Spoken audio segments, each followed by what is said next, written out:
في حينا الهادي كاين واحد الدار اللي كل شي كيقول عليها باللي فيها شي حاجة غريبة. دار قديمة مهجورة، الناس كيخافوا يدخلوا ليها، وحتى اللي كيقربوا ليها كيحسوا بوحد البرد ديال الخوف. كيحكيوا عليها بزاف ديال الحكايات، لكن ما حداش كيكون واثق من واش صحيحة ولا غير خرافات. نهار من نهارات الصيف، مجموعة ديال المراهقين قرروا يتحداوا الخوف ديالهم ويدخلوا لهذا الدار، وما كانوش عارفين باللي حياتهم غادي تتقلب راساً على عقب. كان نهار طويل في حومة السعادة، المراهقين كانوا كيقلبوا على شي حاجة يديروها في هذا الصيف الممل. الشمس كانت تضرب بقوة، والدراري مقرقبين حدا الدار ديال جواد اللي ديما كايبان عليه مغامر وصاحب أفكار مجنونة. جواد كان لابس واحد تيشورت قديم ومقطع، وجالسين حدا واحد الحيط مهدود. بدأ كيفكر بصوت عالي: اش نديروا اليوم؟ رامليت من السباحة فالواد وطلوع الطاب في المول، خاصنا شي حاجة جديدة، حاجة تكون فيها التحدي. عادل اللي كيقرا بزاف وما كيقامرش بزاف قال: اجي نديروا شي مسابقة ولا نلعبوا كرة في البارك. لكن جواد هز يديه وقال: لا هادشي راه دارتو الحومة كاملة، خاصنا شي حاجة مختلفة بزاف. فجأة طلعت فكرة في بال جواد، وقف وبدأ كيقول ليهم: اش غديروا؟ يلا دخلنا للدار المهجورة. عينيه كيبرقوا وكي تنسم بحماس. سمية اللي كتعتبر راسها راجلة وتحب المغامرات قالت: دار المهجورة؟ وش انت نيت؟ كل شي كيقول باللي فيها أشباح وبزاف ديال الحوايج الخايبين. مريم اللي كتقرا بزاف على الأشياء الغامضة والخرافات دخلت في النقاش وقالت: وشنو فيها؟ يلا دخلنا، راه ممكن نلقاو شي حاجة مسيرة، أنا ما خايفة من والو.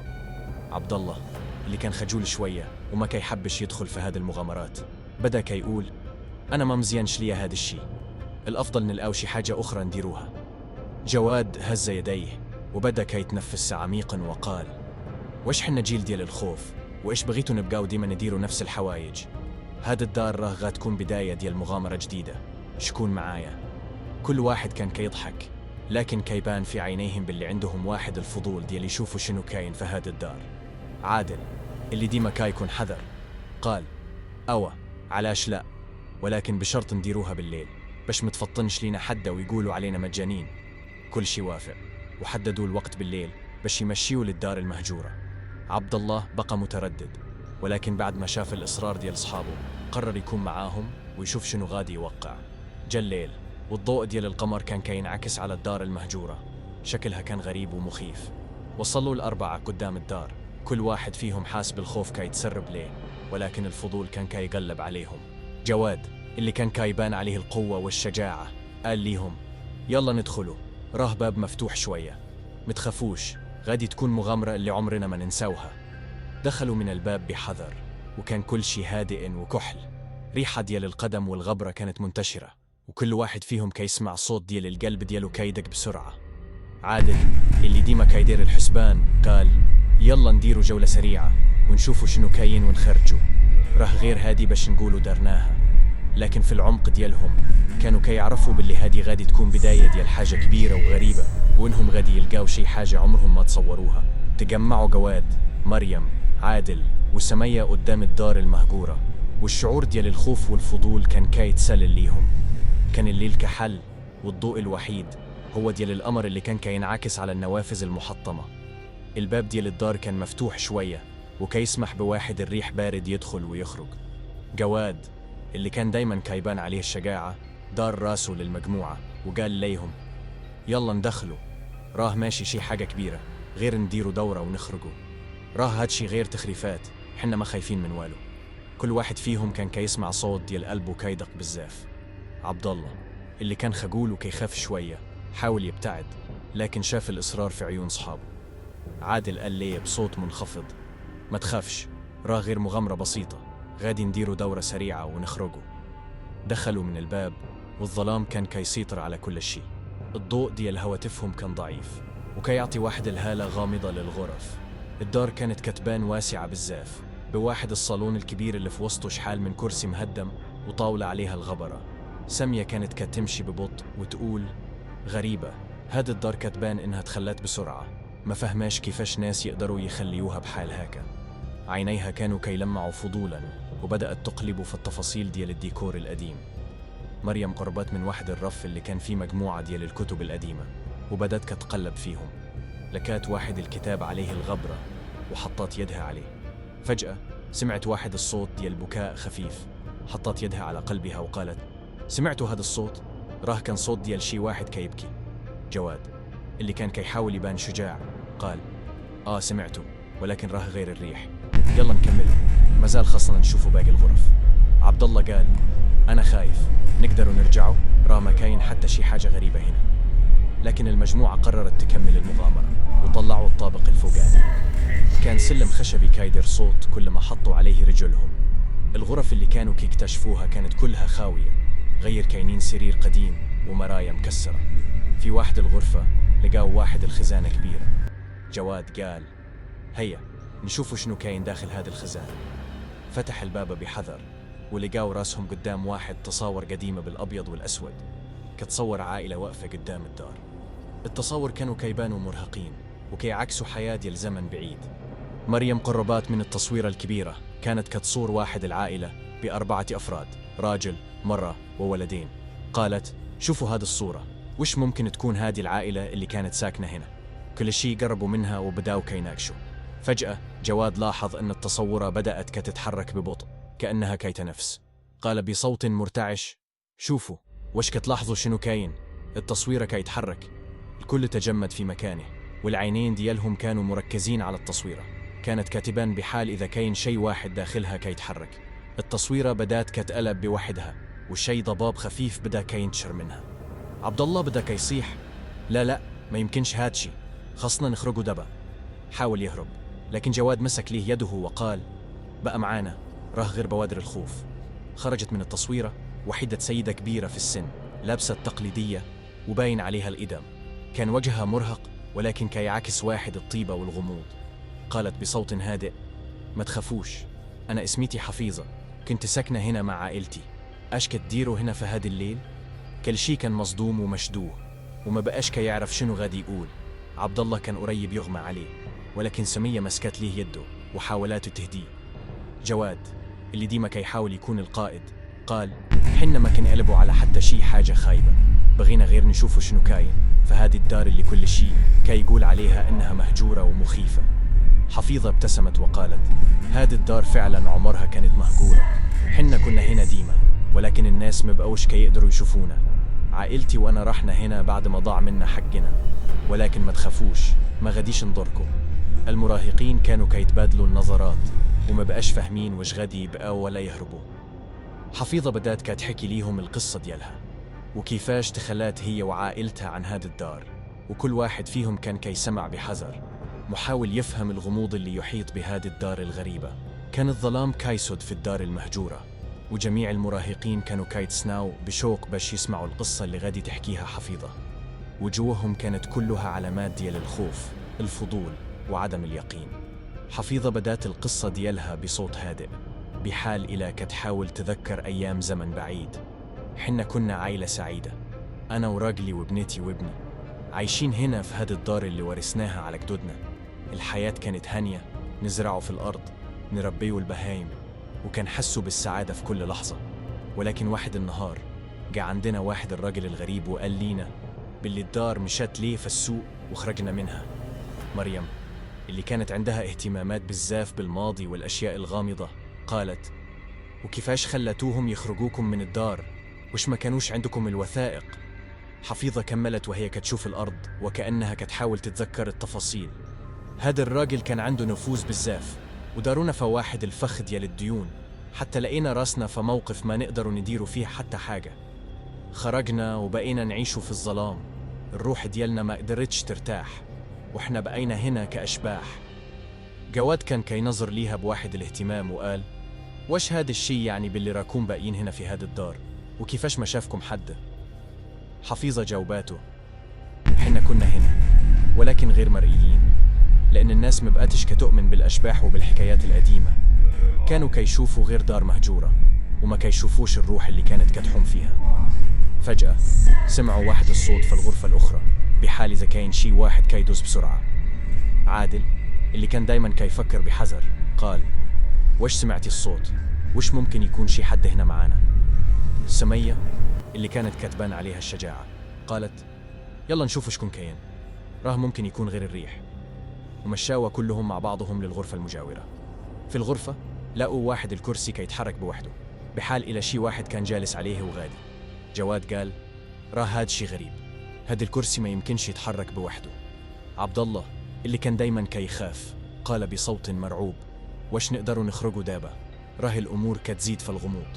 لكن حفيظة دخلت وقالت ليهم: ما تخافوش، هاد غير ولدي اللي كيتحرك هنا، هو والده كاينين هنا معايا، وكلنا حابسين في هاد الدار، ما قدرناش نرتاحوا ونمشيوا للجنة.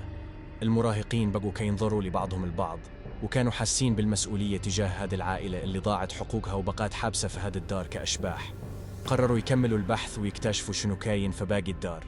بدات الجولة في الغرف الأخرى، ولقاوا بزاف ديال الأشياء الغريبة، تصاور اللي كتتحرك، مرايا كاين عكس فيها وجوها ما كاين عرفوهاش، وكتوب قديمة كتبغي تطيح من الرفوف.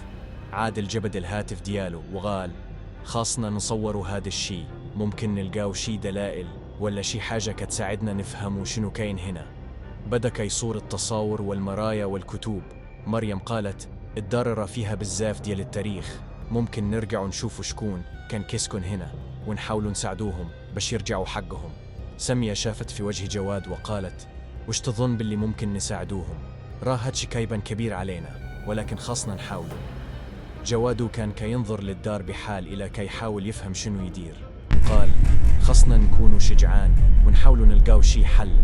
هاد العائلة عاشت في هاد الدار وخصها ترجع ليها، لازم نلقاو شي طريقة باش نخرجوهم من هنا. قرروا يرجعوا للدار ديالهم ويحاولوا يلقاو شي حلول باش يساعدوا حفيظة وعائلتها. قبل ما يخرجوا حفيظة قالت ليهم: شكرا ليكم على الشجاعة ديالكم، حنا غادي نكونوا هنا في انتظار الحل، ومهما كان ديما غادي نبقاو معاكم. راه ديما كاين أمل في إصلاح الأشياء وترجع الحق لأصحابه. خرجوا من الدار وكل واحد فيهم كان غارق في الأفكار دياله، وكي يحسوا بالمسؤولية تجاه هذه العائلة اللي خاصها المساعدة ديالهم. ما عرفوش كيفاش غادي يكون المستقبل، ولكن كانوا عازمين باش يديروا كل شي في جهدهم باش يرجعوا الحق للعائلة ويخرجوهم من حجزهم الأبدي. بعد ما خرجوا من الدار المهجورة كان المراهقين كيحسوا بوحدة الدهشة والخوف، ولكن في نفس الوقت كانوا عازمين على معرفة الحقيقة ديال حفيظة وعائلتها. كل واحد فيهم رجع لداره وكي يحاول يستوعب التجربة اللي عاشها. لكن النهار الثاني تقرروا يجمعوا في واحد المكان اللي كي تلاقاو فيه دايما باش يناقشوا شنو غادي يديروا. جواد اللي كان دايما كيبان عليه القوة والشجاعة بدأ كيقول: خصنا نعرفوا التاريخ ديال الدار ديال حفيظة، كيفاش كانت عايشة العائلة ديالها وشكون اللي تسبب في المأساة ديالهم. عادل اللي كان مهتم بزاف بالبحث والاكتشاف قال: الطريقة الوحيدة باش نعرفوا الحقيقة هي نبحثوا في الأرشيفات ديال المدينة، خاصنا نشوفوا واش كاينين وثائق كتحكي على هاد الدار. مريم اللي كانت كتعشق القصص الغامضة وافقت وقالت: أنا كنظن باللي ممكن نلقاو شي دلائل في المكتبة ديال البلدية، غادي نمشيه ونقلبوا في السجلات القديمة. سمية اللي كانت معروفة بالشجاعة ديالها قالت: أنا معاكم، خاصنا نعرفوا شكون كان السبب فهاد شي ونساعدوا حفيظة باش ترتاح. تجمعوا كاملين ومشاوا للمكتبة ديال البلدية اللي كانت عبارة عن بناية قديمة فيها رائحة ديال الورق القديم والحبر. كيخدم فيها واحد السيد مسن اللي كان عارف كل تفاصيل المدينة.